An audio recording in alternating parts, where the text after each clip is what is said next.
Oh, it is going to be a very long day. Why is it going to be a very long day? Long news cycle, a lot of heavy stuff to talk about. No, none of that. It's that I found my old buttons.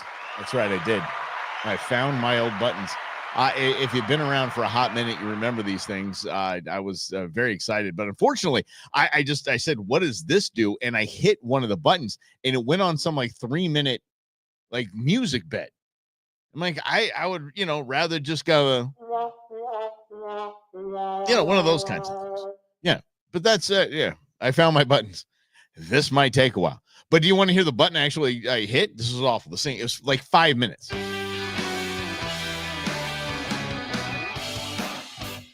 See, just like that. And you got to pot it down like it's some intro music. Because I was like, wouldn't it be cool show the show had some intro music? And then we just pot it down like we used to do on the the old radio show. Yeah, Rob and I actually had the theme music we had both in and out was actually was Outcast. Not a lot of people know that. It didn't sound very outcasty, but it's been 4 years and no one really caught on that it was Outcast. That was Rob's 100% favorite band. Mine being the Black Crowes. Anyway, hey, thanks for hanging out. There is an advancement happening in the murder of the healthcare CEO, and they caught a kid that they knew pretty much this was the guy. They found him, and then all kind of weirdness happens. And when all kind of weirdness happens, I have a hard time believing anything. I really do. I tend to believe the most unbelievable part of it, and that is everything that this kid is saying.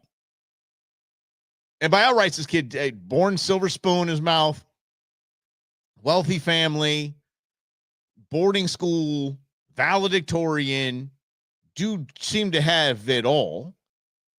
And all of a sudden, he is on the murdering CEOs. That's not it. Let's get into a little bit of that, but I want to get into how everybody's lost their bleeping minds because it doesn't make sense how we as we the people are reacting to this. It doesn't make sense. None of it does. Let's get to our pals at CNN with us. Sure thing, Aaron. Well, yeah, I'll say just about an hour ago, I was there inside that courthouse watching as Luigi Mangione. Good-looking kid, Luigi Mangione, and whatever. It's a good-looking kid. He walked right past myself and a number of other reporters. He was wearing a blue shirt, blue jeans. He was, of course, handcuffed. Who cares? And he looked, even in this court appearance, visibly distressed, but he kept his brow furrowed through the duration. Who talks like that? He kept his brow furrowed. The hell does that even mean? Kept his brow furrowed. These people. Man, they just know they're better than of this arraignment hearing. And I should say what was interesting, though, Aaron, is you said we haven't heard a statement from the suspect. He did actually speak inside of that courtroom to the judge and to... And he talks. Wow, that's amazing. All the folks who were in there. But it was on very selective issues, and I'll just kind of go through... Yeah, because he's in court, you bozrod. What we heard, the judge asked Luigi Mangione a number of questions first about his identity. So Mr. Mangione confirmed that that is his real name. He initially said that his residence was in Maryland, but then the judge actually pressed him on that. And then he said, actually, I have lived at various addresses before then ultimately giving an address in Honolulu, Hawaii. Then he also said that he's worked for 3 years as a data engineer up until about a year ago. And he also told the judge that he has no drug or mental health problems that the court needs to know about. But Aaron, one of the most... Which is funny. It's a lot like saying alleged. Okay, whatever. The guy did it. Maybe not this guy, but I mean, he's alleged. I mean, they had to call Jared Loeffner the alleged shooter for a hot minute. The alleged shooter. You're doing it. We have you on film. But the whole, I don't have any mental problems at all. Nope. I think that that just shooting a CEO in broad daylight in the back and fleeing on a bicycle is perfectly mentally stable. No, you do have a mental issue to report. You're a lunatic. Alfred, yes. Democrats are showing more and more to be the party of anti-American criminal organization. You're totally right. Divide and conquer. Using race, religion, ethnicity, 100%. We're going to do that in a minute, too. But it's really the reaction to this. But let's stay on this for a second because there's a couple of interesting points here. Most interesting parts of that particular hearing was actually his statements after the conversation about bail. The prosecutors basically stepped up there and made the case why they believe that this man should be held without bail. They mentioned that he is awaiting potentially an arrest warrant coming from New York City as one of the major reasons. But they also said that prosecutors noted that they found him with $8,000 in U.S. cash, $2,000 in foreign currency, his passport, and also a Faraday bag, which is basically a bag designed to stop transmission of cell service. Cell service. That's exactly what a Faraday bag is to stop cell service. Dude, do a little research. You're talking to a dude who knows damn well what a Faraday bag is. Holy. Faraday bag stops everything. Electromagnetic pulses, whole nine. Faraday. It's a cell phone. That's what it was. It's about a cell phone, you bozo. That's exactly what it's about. Other sort of things like that. At the end of his speech, the prosecutor's speech, Luigi Mangione said, I actually want to address two of the things that you said. He said, I don't know where that money came from. I'm not sure if it was planted. And then he also said that that bag was waterproof. And the term that the prosecutors used when discussing the Faraday bag, the ghost guns, the 3D printed silencer, here we go with the ghost guns. The prosecutors used a phrase saying this is criminal sophistication. Luigi Mangione said, I don't know about any of this criminal sophistication when addressing that. But it's just interesting, Aaron, that of all of the things that were mentioned in that court appearance, the two that he noted or took issue with was the currency and then that bag. Yeah, which is actual evidence, you idiot. Oh, yeah. That's why our media's toast. It's because of slappies like this. Are you bleeping kidding me? It's so interesting to note that the only thing he talked about was having the money planted on him, and that he didn't have the technological savvy or wherewithal to 3D print a silencer. I didn't even know you could do that. That's pretty rad, actually. I did not know you could do that. I know you can 3D print a gun, and usually it's one-off. It's like a one-shot type of deal. I know about silencers. A third of my head is not a third. 20-ish% of my skull is actually 3D printed. I know. Go with the Cousin Eddie jokes. Got it. It's all good. Oh, no. Alfred. We don't have to know about such things. No. What about the actual story of the kid that actually did draw blood on the President Trump? What about him? You know, the only human under 30 in the world that didn't have a social media footprint the size of Dallas. No social media presence, and his house didn't even have forks and basically silverware and plates. What do we learn about that? Duh. There's a lot that's going to not come out about this. It'll go away somehow.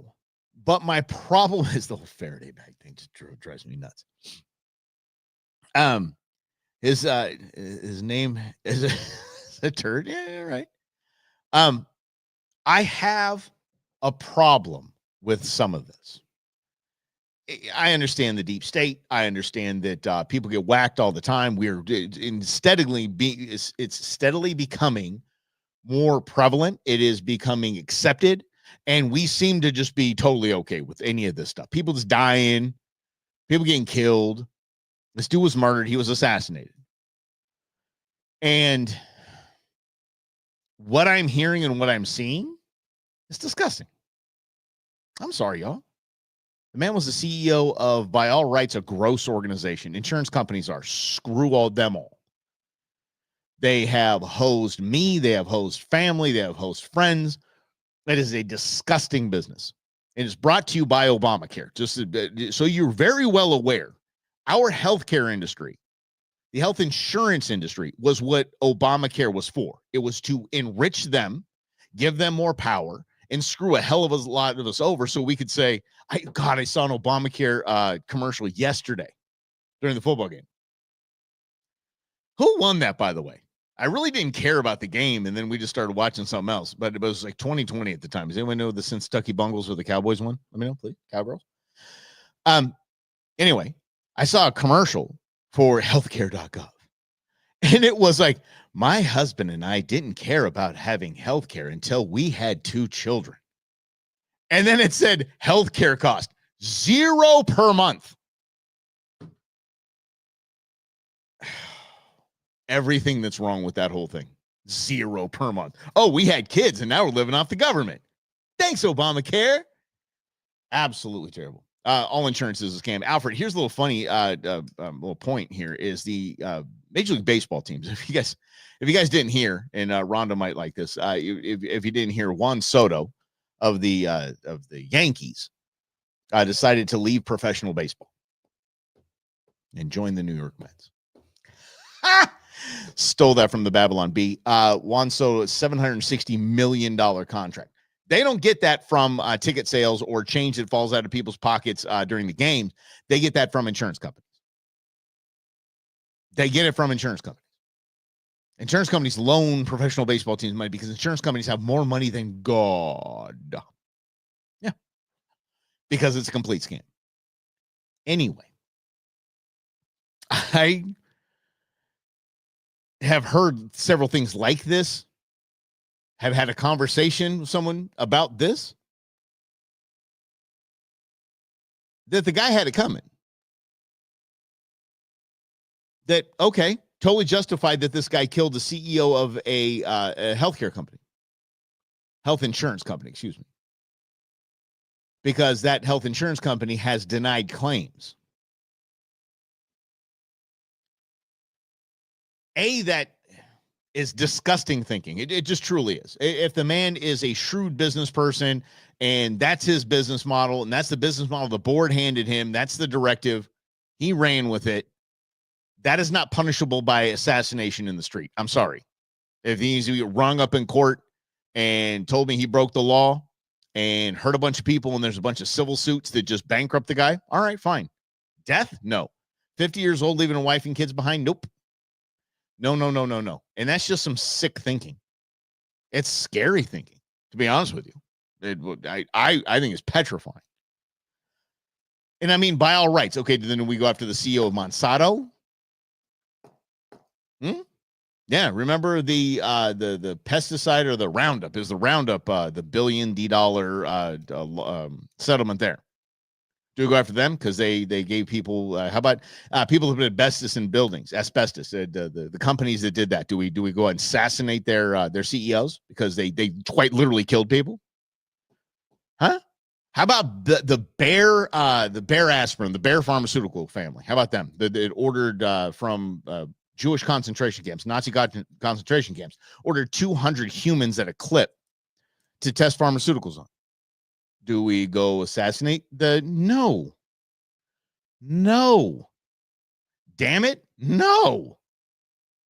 It's not what it is. I don't, Big Pharma, right? I don't. This line of thinking is lunacy.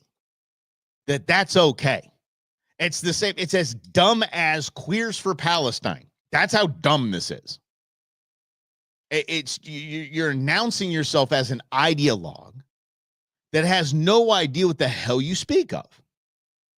And if you're not going to speak intelligently, you sure as hell aren't going to win any hearts and minds by any stretch. Now, this is probably one of the goofiest cases, and this is going to engulf headlines over and over. Forget about the 2 assassination attempts on Donald Trump's life. Doesn't matter.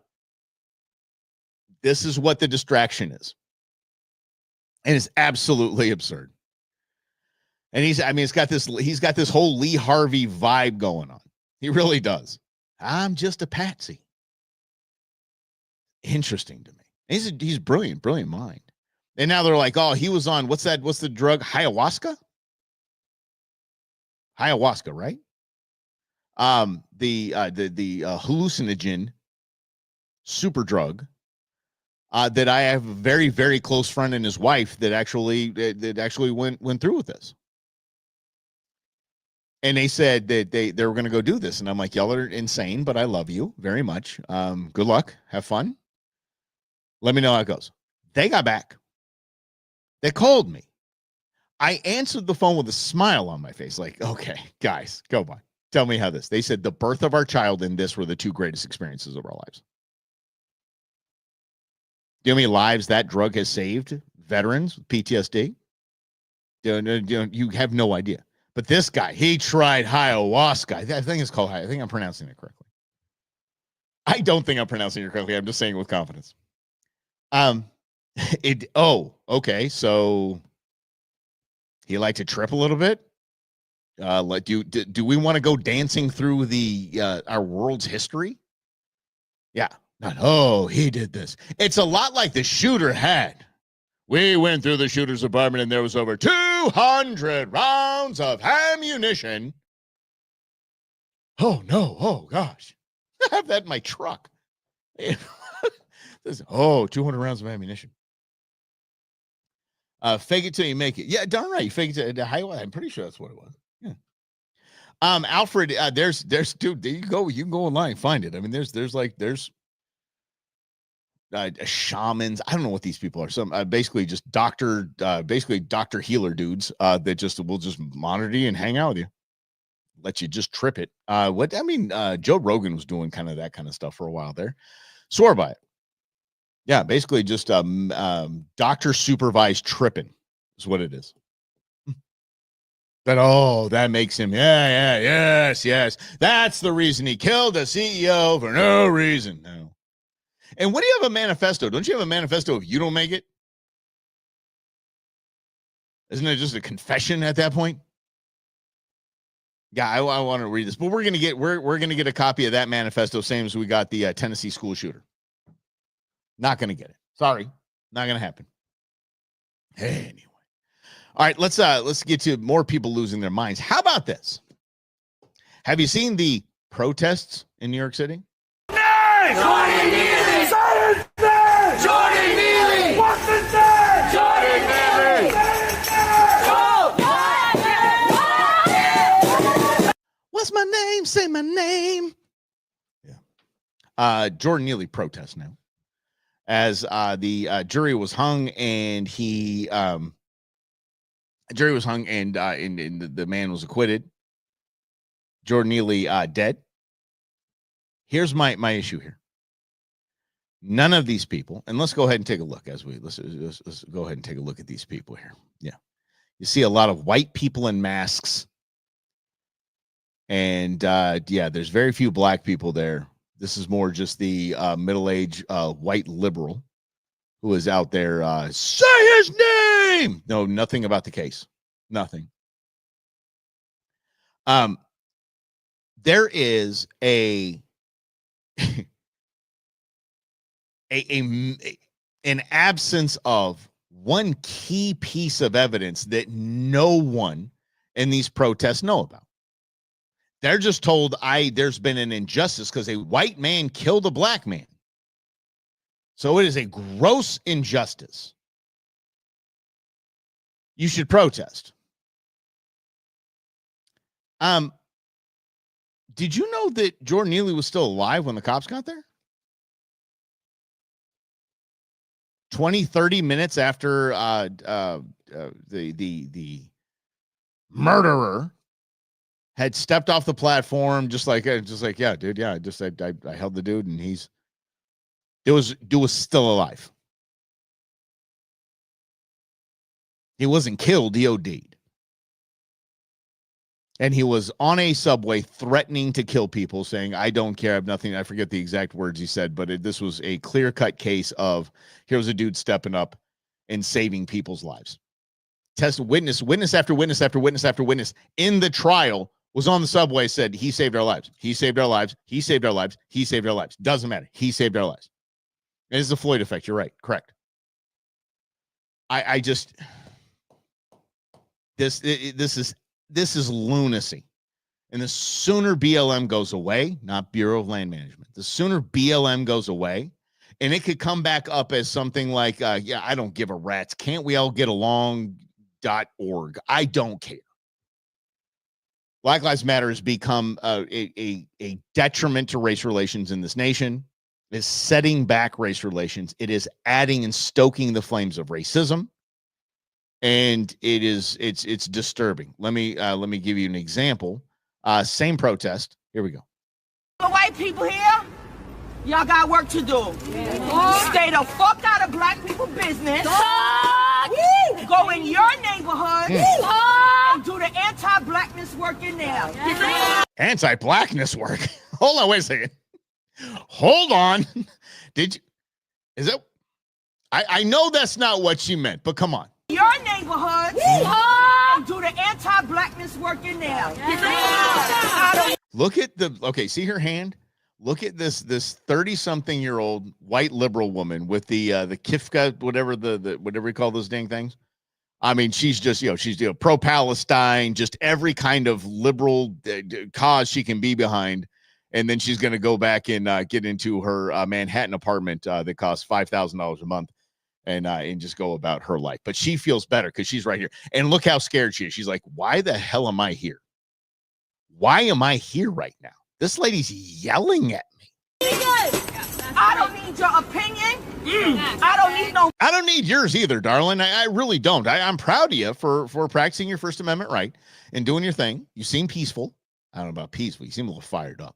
But you're assembling and you're giving your speech. I dig it. But I really don't need your opinion. Marxist bullshit. Okay. I can read black Marxism on my own. Okay. Y'all been reading 275 years in English before we was. Right. Go in your own communities and correct this bullshit. And stay out of our fucking business. Thank you. Because the white people on that jury didn't give a fuck about what they heard on the stand. Jordan Neely approached no one. Daniel Penny dropped him where he stood. They made those witnesses draw on a diagram when he got dropped. It was right after he entered that train car. I sat right there and listened to it.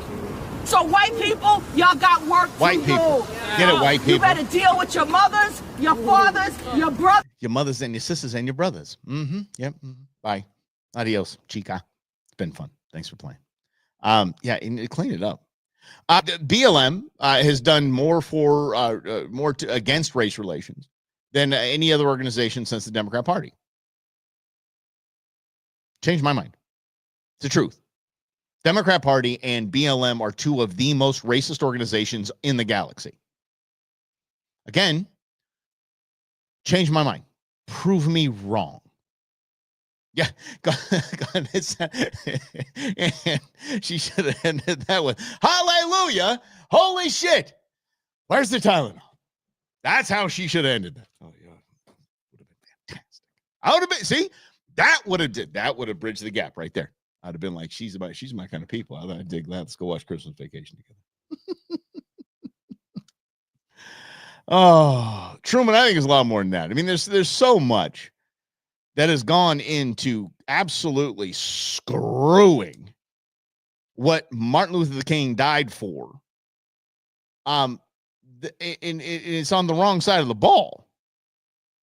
I mean, this gets me in trouble, I don't care anymore. It's this kind of stuff that just fires me up. It just does. I mean, I would say that the vast majority, you can label stuff to make people never get out of racism, like microaggression, a subconscious bias, and things like that. That can make people never get out of the cycle of racism, just never escape. But I think since the days of Martin Luther King, the vast majority of white America said, yeah, dude's right. Yeah, we can be better. We can do better. Get it? Yeah, this whole thing this guy needs we need to bring some equality up here. Like, yeah, we're down with that.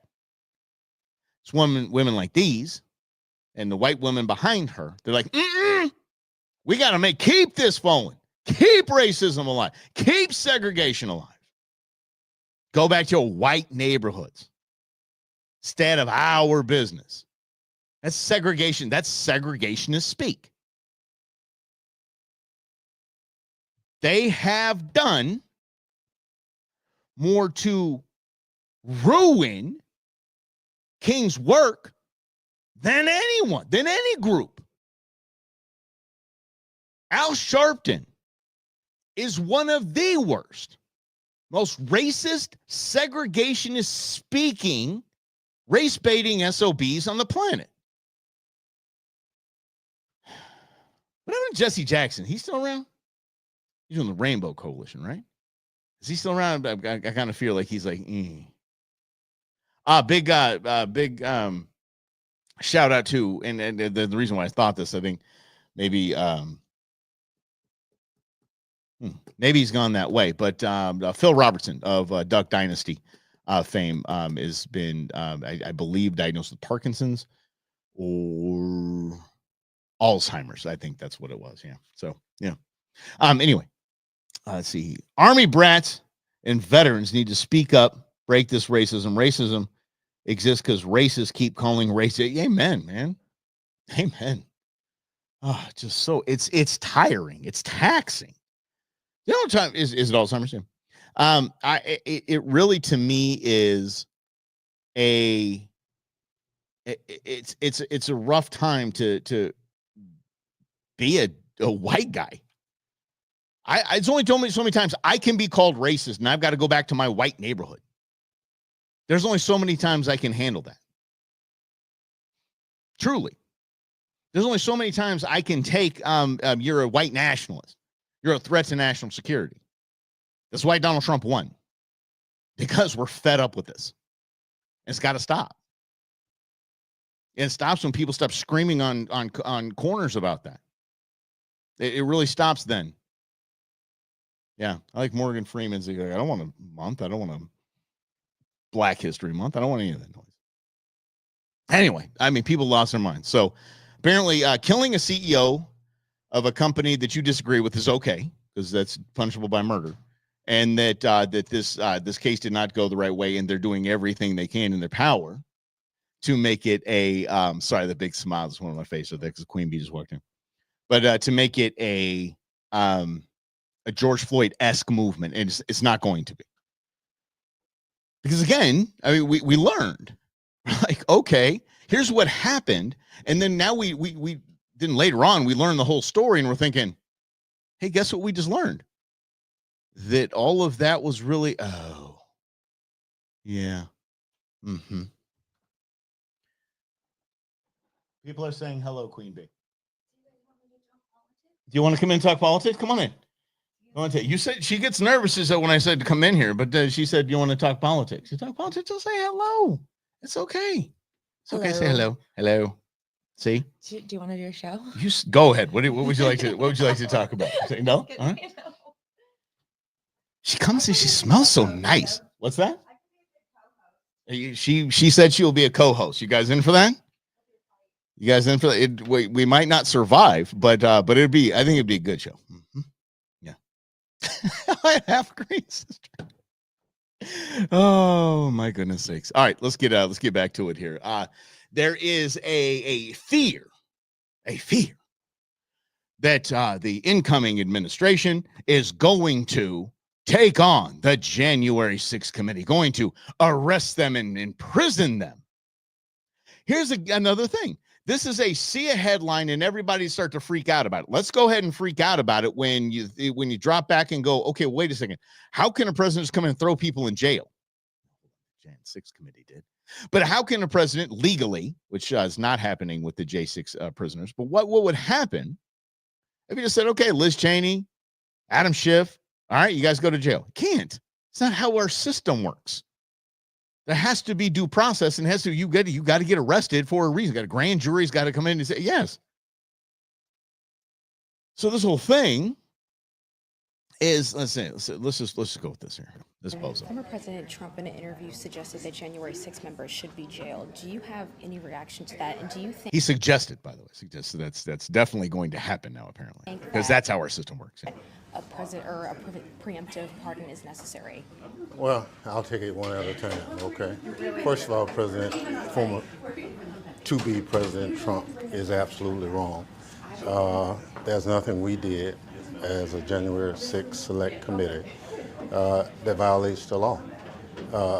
Just because you disagree with the work of the committee is no way to threaten those members of the committee with jail. Okay. Let's stop right there. We'll come back to him. He's right. He's right. It's dead honest. I don't know. And I think the answer is going to be no until someone proves me otherwise. That deleting a couple of terabytes of evidence that don't support your cause, if you're just simply a select committee and not a commission, or a grand jury, deleting evidence is not illegal. I don't think it is. Because again, this is not a commission, it's a committee. It's literally a committee. It's a group of people, hey, go look into this. And then they did a whole ABC produced specials and things like that. I understand. They made it look a lot bigger than it was, but it literally was just a committee. Could have all been done in some side boardroom in one of the congressional offices. This has no more legal clout than that. So where is deleting evidence that is not judiciary evidence, is not judicial, evidence? It's not evidence that's been entered into law or entered into anything. There has not been a formal trial. There hasn't even been a former indictment. So is deleting evidence illegal? This is going back to where I lost our damn minds. Why would a reporter be asking that to a sitting congressman, saying, like, do you need a blanket pardon? Pardon for what? I have no idea. Let's see here. Subpoenaed. Okay. Then okay. So going back to that, and you could be totally right with that. That it was subpoenaed prior to deletion. Fine. That's same with Hills. So what the hell happened there? Do we just say precedent? And I mean, with this incoming administration, you have to understand the amount of data that is being deleted as we speak is staggering. Data farm worthy. Because it's on. But he is right in saying that. Like, I don't think we don't need to get pardoned. Pardon for what? Liz Cheney deleted a lot of stuff, admitted she deleted a lot of stuff. Okay. Tell me where I broke the law. Is that unethical? Yep. Sure as hell is. Is it illegal? Nope. Sure as hell is not. Even if this is subpoenaed, it's fine. Oops, sorry, I hit the wrong button. Dang it. I was trying to download it onto my external hard drive to bring it to the house, and I hit that damn bleach bit thing again. Did they break the law? So I'm not worried about that. So let's go back to my man here. See what's in. I can't stand this dude. So obviously that's his opinion. As to whether or not President Biden does anything with respect to that, it's his decision. I'm comfortable with the fact that as members of Congress, we were doing our job. And as long as we do our job, there are certain guarantees that we have. And I look forward to enforcing those guarantees. Now, Adam Schiff, he said that he thinks that a preemptive pardon isn't necessary. Do you agree with that? Do you think it's not necessary? You heard what he just said, woman. Again, now we see politicians and media just dissolving before. Well, he's a member of the committee. He's absolutely has his right. For what? I think that's a decision that is left to the president. And then, what do you make of Kash Patel? How concerned are you if he were to my be Lord. confirmed to hold this FBI position? I'm sorry, I didn't know this last part was here. Well, Let's go. Again, I think people in positions of responsibility to carry out those responsibilities according to the statute.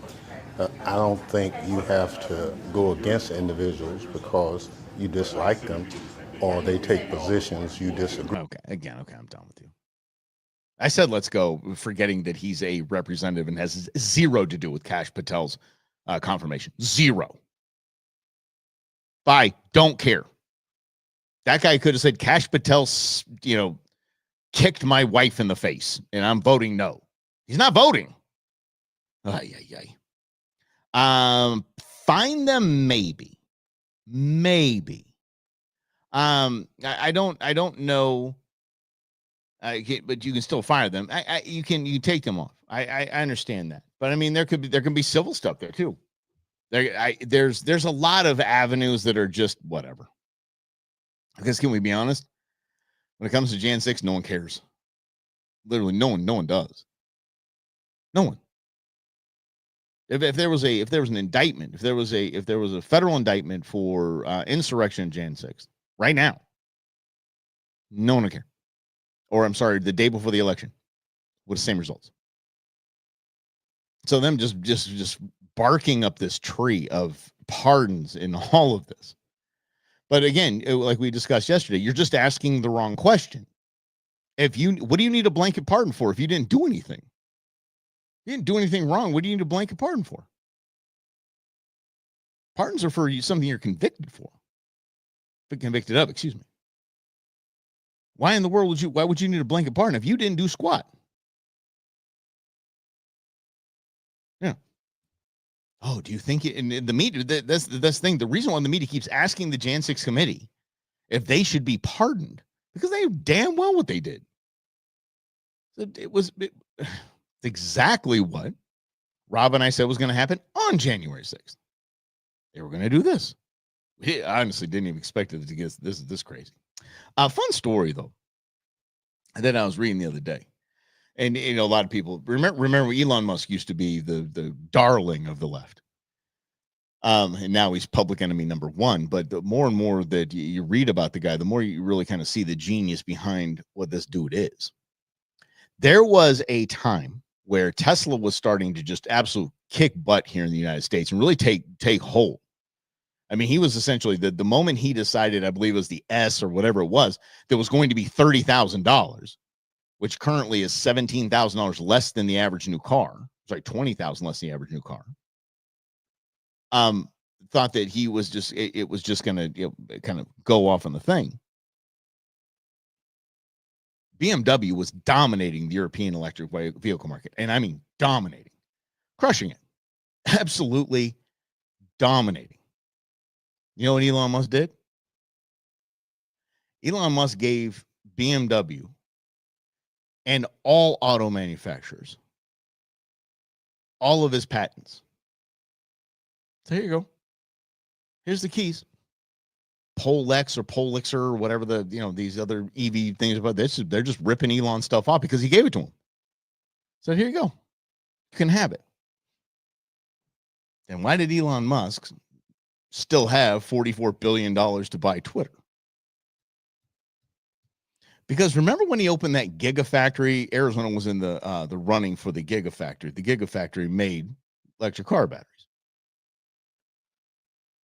Elon Musk knew that there was no way in hell that the Tesla market, the U.S. market, and the very lack of demand in the U.S. market for electric vehicles was going to support such a venture. So what he did was gave away all of his patents so he could scale his Gigafactory and make electric car batteries for about 30% of what anyone else could. Now there's no one else doing it. It was probably one of the most genius moves I'd seen in a minute. And he came off as the crazy old, crazy young entrepreneurial CEO, tech CEO that just gave the farm away, gave all of his business away. But no, everybody played right into his hands. And now he's the only gig in town. It's not the only time he's done that, by the way. He keeps playing a game that makes me do nothing but absolutely trust the man. Dude, you're a genius. I'd be the smartest man on the planet. If you ask me. Kind of weird, but yeah. What happens to congressional staffers after the election? They're digging in the grass. They're going, I mean, they're the snakes essentially in the grass, going after other things. Yeah, right. Ron, essentially, he's playing 4D chess constantly. But what happens to these guys? A former aide of Clinton's is coming out and basically saying, this is what we do when we're done with the campaign. Here's how we make all our money. Watch this. Corporations and partners in the media have a playbook they use on you when you beat them too much. Do you recognize that voice, anyone? Anyone coming in with that? And in areas you can cost them real money. Pharma was apparently beyond reproach, and when Bobby questioned them, his adoring press turned faster than the weather in Texas. What generally happens with people like me is when we're done It's Woody Harrelson, by the way. With the trench warfare of campaigns, which is low-paying and grueling work, Big corporations hire people like me to come inside and implement the playbook. Excuse me? Did you? Wait, I'm backing that up, y'all. Of campaigns, which is low paying and grueling work. Big corporations hire people like me to come in. Okay, so he worked for Clinton, Daschle, Governor Dean. Where was it? Was it Governor Dean? And who else there? And implement the playbook. Bloomberg. And here's the way the playbook works. First, they attack you broadly and they question your facts. They say you're lying and it's ferocious. But if you keep on moving after that, they move on to character assassination. Yep. They take on who you are as a person. They dig up everything bad in your past and leak it to the press. If you had a fender bender, you're a reckless driver. If you paid a bill late, you're a deadbeat, and so on and so on. Every part of your life goes under their microscope. They try to embarrass you. They try to make you. RFK Jr. was kind of good looking dude. Hey, he had the whole Kennedy vibe happening. You say this fight isn't worth what it's costing me, and you quit. But if that doesn't stop you, and it stops most people, but it didn't stop Bobby, they say you're a liar. If liar doesn't work, they say you're an anti-Semite and a racist. Crazy or kook or crank or nut job are their mainstays. That's their nuclear option. Because if they can get everyone to dismiss you as a wacko nut job, everything you say is suspect. And then they can get back to selling whatever thing it is you said might not be safe. And here's the thing, it works. Like damn near 100% of the time it works. If all the publications and TV shows you trust tell you someone's a crazy person, it must be a crazy person, right? This is New York Magazine in 1995. This is New York Magazine in 2023. This is Vanity Fair in 2006. This is Vanity Fair in 2023. Damn. This is Rolling Stone in 1992. This is Rolling Stone in 2023. Standing up to them exacts a real cost, and that's why they do it. I lost the relationships that I built over maybe 50 years of life. I had close friends who just told me they couldn't be my friend anymore. So now that you know the playbook, you can recognize it and decide for yourself. Amen, brother. Visit av24.org/playbook to learn more. I would like to. Check that out. Write that down. Yeah, I'm excited to check it out too. Because I mean, I know some of you were just thinking the same thing I was like, yeah, we see that all the time. Seeing it in a timeline version like that makes a whole hell of a lot of sense. A whole hell of a lot of sense. And, you know, like Pelosi right here, Truman, like Pelosi said, when she talked about the wrap-up smear. And I think Rob and I have been echoing this for well over a year, is who the hell can you trust? What do you trust anymore? What do you trust? I mean, I don't trust anything coming out of this kid that shot the healthcare CEO. I keep saying healthcare, health insurance CEO. I mean, there's nothing you can believe out of that. Zero. Why would he just place instead of not a trash can, not in a buried in snow pile, anything like that? Just places, I forget, I think it was the gun or a magazine or something. He just placed it right on top of a trash bag, right in front of a camera. There you go. Walking along, gonna get on a bike, gonna pedal my way to Central Park. Nothing you can believe. A lot of people just follow as true. There's this sheep mentality, and if that sheep mentality continues, then we're just societally, we're toast. Hey, we're no better than any of the other dictatorships. No better than Russia. No better than North Korea. We just follow along blindly. Australia is a mess. I mean, look at this. What are you going to believe? What are you going to believe? So yeah, that ab24.org. I definitely got to check that out. Meanwhile, while there are BLM protests, there is some weird assassination that is captivating people. While the playbooks are being revealed by celebrities like Woody Harrelson, and while Elon's playing 4D chess, those in power, these grandizing sons of bees, are busy unveiling paintings of themselves. I just saw this morning and just thought I'd share it with you because it's absolutely stunning to me that such a fraud is at the White House celebrating himself and having a painting revealed as they stand in ovation when the painting is revealed. And this is climate change.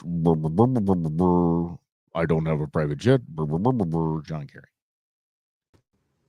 Look at this.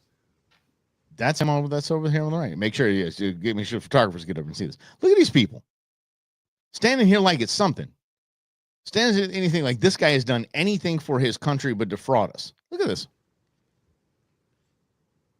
This is an unveiling. Instead of an inter-office memo that just says, "Hey, listen, oh, yay, oh, look at us, oh, look at me, look at me." Instead of an inter-office memo that said, "Hey, there's a new John Kerry painting that's been hung essentially in this hallway of Congress, the White House, wherever it is." Look at this. It's a damn party. It's a taxpayer-funded party to reveal a painting of a bozo. He's very excited though. Okay, so, look at me. I'm gonna go stand by it.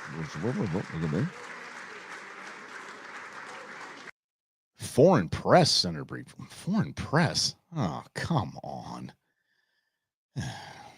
Okay. A few gems. The man has claimed him and his wife have never owned private jets. But they do own a company called Flying Squirrel LLC out of, I want to say it's Delaware, surprisingly enough, out of Delaware, that own private jets.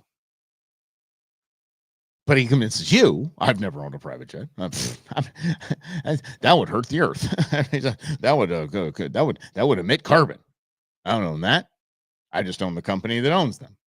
And you know who else owns that very same company? No one. Him and wifey, who, by the way, is the Heinz heiress, Heinz ketchup heiress. And that is the second billionairess that John Kerry has married. Second. John Kerry, by the way, was when he is lecturing you on the rich need to pay their fair share, make sure that his yacht spends, I believe it's 6 months and 1 day. And I forget what state it is on the East Coast, so he doesn't have to pay taxes on it. That's technically where it is from, 6 months and 1 day. The rest he gets to play with it at home. Yeah. What are you talking about? What do you mean, what are you talking about? Talking about this bozo getting his own damn painting. It happens. The themes from today is there's really nothing you can trust. It's all a bunch of nonsense, and it's just I'm on my way to this this place. 2024 is American Values responsible 2024. for the I gotta check this contents out. of this advertisement. I gotta check this out, especially if Woody Harrelson's involved, because that guy's going nuts. Maybe immune to cow. Oh, well, it's good. See, you're immune to cow farts. That's good. And what about that yacht, dude? That yacht. Yeah, have you seen his yacht? It's fantastic. It's absolutely beautiful. It's stunning. Yeah. Oh, okay, Lynn. Sorry, Lynn just got here. I'm like, what do you mean? What are we talking about? Pretty clear. Yeah, you're gonna have to back it up, buddy, because we're gonna get the heck up out of here. There are a couple of things that I want to line up for tomorrow that I'm going to get cracking on. That I have a couple of videos for, but I don't think it's worthy of getting into it before we have to get out here in just 11 minutes. So we're just going to cut it right now and say thank you. If you guys do me a favor on these shows, you just hit the like, it'd be fantastic. That helps us out quite a bit. If you share it out, that'd help quite a bit as well. Or just clip it and comment on it and post it. That's fine with me as well. Just tag us and we'll keep the momentum going. We're doing great, guys. I appreciate you doing this with me. Appreciate you being along this entire journey with me and making this show what it is. You guys are amazing. We'll do it tomorrow again at oh yes, and you did miss Queen Bee. You did, but I'm sure she'll return, as she's now apparently auditioning to be a co-host. We're gonna talk about that business. That's why I'm gonna go right now. Anyway, let's do this tomorrow at noon right here on In